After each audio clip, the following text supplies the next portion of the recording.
Morning, everybody. Uh, well, we can maybe do a little better than that, but as the day goes on. I'm Alonzo Plough. I'm Chief Science Officer, Vice President at Robert Wood Johnson Foundation. Let me just tell you a little bit about us. We're the largest philanthropy in the nation dedicated to making sure that everyone in America, no matter where they live, have the opportunity for good health and well-being. And we call this working with others to build a culture of health. So thank you for joining us here in Charleston, West Virginia, and online through our live stream for a day we've been very excited about. The release of our second poll surveying the personal experiences of rural America and a series of panels and conversations on rural life, health, and the future of rural America. We're here today, from the foundation, we're here today, like you, to learn together. We are not rural leaders, we are rural learners, and I want to be really transparent about that from the start. We're here to learn and engage with hopes that you will share your knowledge, your experience, and insights with us. But we're not entirely new to rural issues, and for decades we funded a number of rural-focused projects. One example of that is Project ECHO since 2009, which moves knowledge through a telementoring program that equips primary care practitioners with the skills they need to provide high-quality specialty care in rural and remote communities that they serve.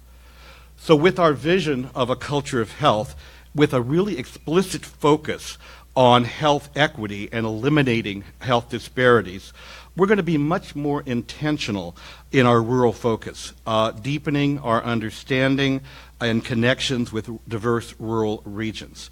And as we look at health trends, rural places are behind and lagging further behind.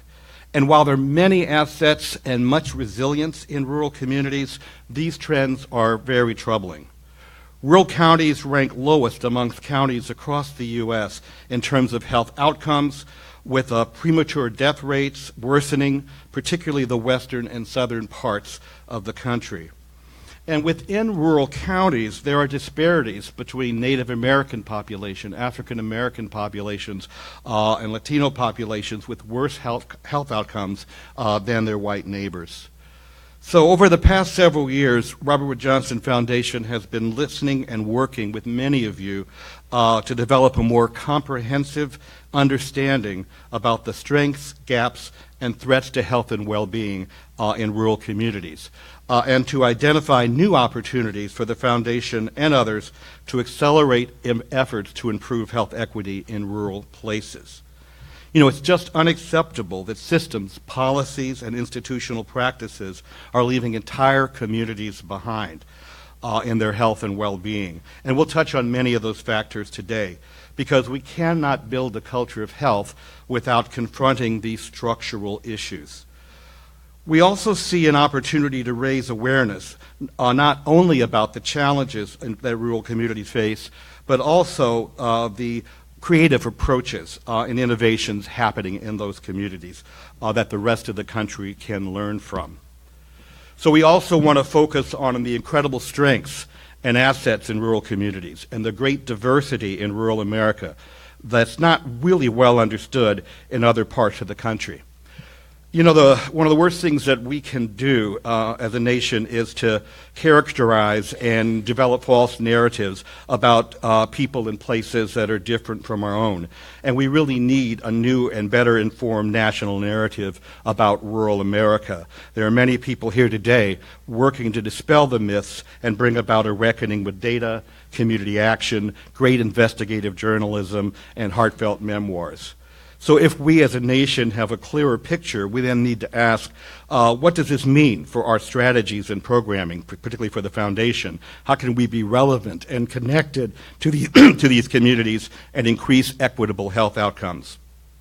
You know, a lot of our current national approaches in the nation largely focus on separating rural from urban, looking at dense populations where there's a sense that greater impact could be achieved, but we really have to fundamentally change that way of thinking and really recognize how much rural America can teach us about community development, resourcefulness, volunteerism, and connection.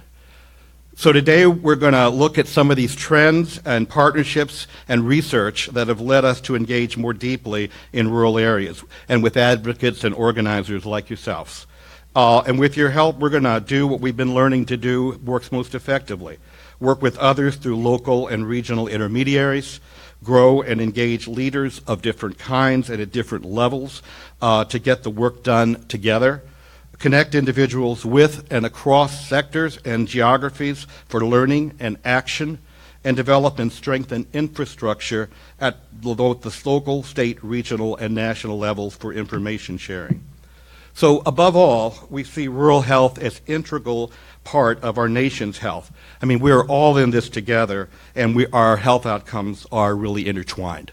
So with that, we're going to start our day with an understanding of how people in rural America perceive their health and the barriers to it by reviewing the findings of our latest poll.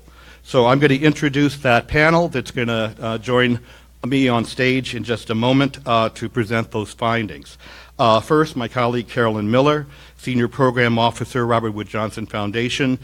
Carolyn brings to our foundation a long career and great expertise in survey research, having worked at a number of other places, and is a real expert in developing research based on surveys.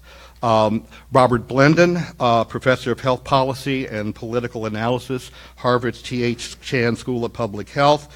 Bob has worked with us for many years on this poll and leads the project of Understanding America's Health Agenda, a joint activity between NPR and Politico and the Foundation. And also on the panel, Joe Neal, Deputy Senior Supervising Editor, the Science Desk at NPR. As Deputy Senior Supervising Editor of NPR's Science Desk, he leads the network's domestic health team, directing coverage of breaking news and developing enterprise and investigative reporting. He oversees Monday Consumer Health segment on Morning Edition and has been working with us on this poll for many years. So let me turn this over to the panel. And again, welcome to all of you for joining us here in Charleston.